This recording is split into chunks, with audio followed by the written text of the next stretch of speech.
Barehanded. Hit out of one era right into another. A lot of home runs have been hit up here into the right field overhang at Tiger Stadium. It's probably the most famous home run porch in baseball.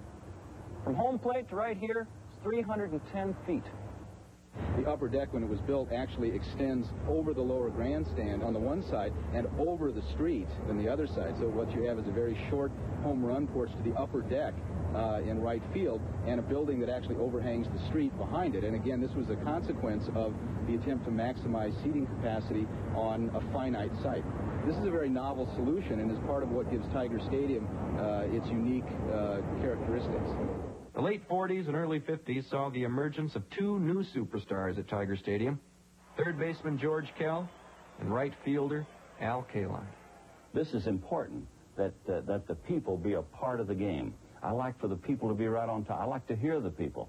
And at Tiger Stadium, at third base, I could hear everything that was said over there.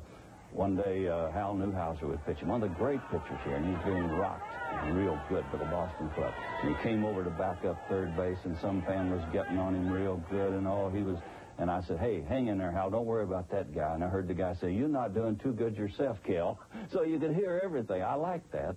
I kid everybody. I said they built Yankee Stadium for Babe Ruth to make a short right field fence, but they tore down the stadium for Al Kaline because I was getting hurt all the time.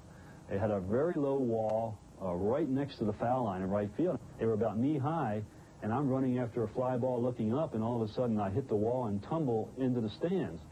And they said, oh, gee, this kid won the batting title in 1955. We don't want to lose him. So they ended up taking those seats out so that I wouldn't hurt myself.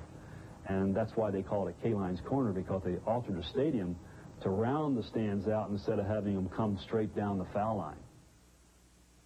In 1960, the club changed hands again, this time to broadcasting magnate John Fetzer.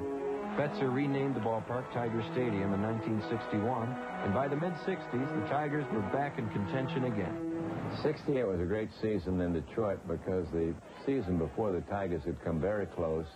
They'd lost the pennant on the final day. We'd had the riots in Detroit that had really broken the town in two. And in 68, the town came back together rooting for the Tigers. They had a common interest, and I think it really cemented all the factions that had broken out during the riot, put them back together and made Detroit a city of harmony and peace once again. Against the St. Louis Cardinals, we were the decisive underdogs because they had been world champions before. They had all veteran players, and of course they had great Bob Gibson.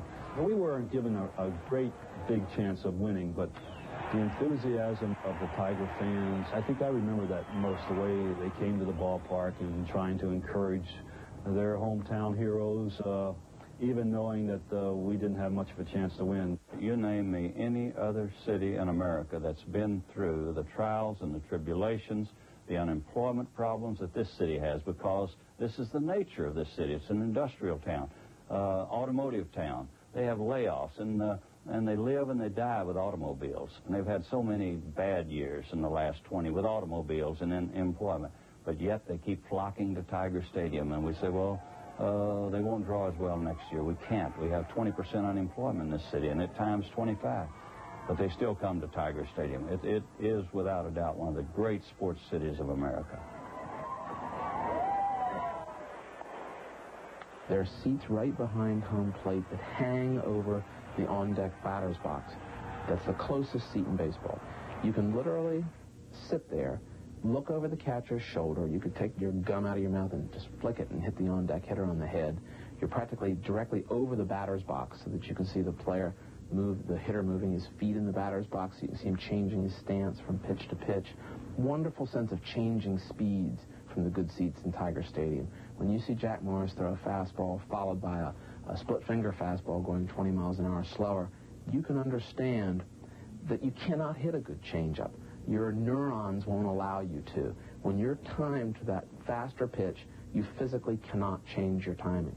And it's the only park where I've ever felt, including all press boxes, where you're so close and so intimate that you can sense what changing speeds means. The other day I was sitting in that ballpark, and I was sitting next to some of the young Toronto Blue Jays players, and You got down to what is really an authentic dugout, as they have in Fenway Park also, at a Wrigley Field. No more of this flat stuff where you're just on flat ground like in so many multi-purpose artificial stadiums. And one of the young kids said, you know, I'm seeing this spot right here, and with all these dents and everything, and this same old padding, you think Cobb sat right in the same spot? So even a kid like that who has some historical perspective thought about that old ballpark and a real dugout, dug out of the ground, and thought about some of the ghosts that are still roaming that stadium.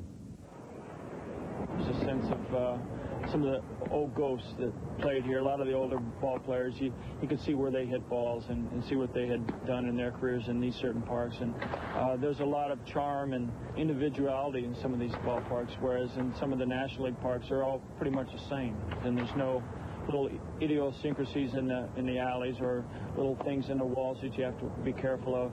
There's lots of things in these ballparks as an outfielder you really have to look out for.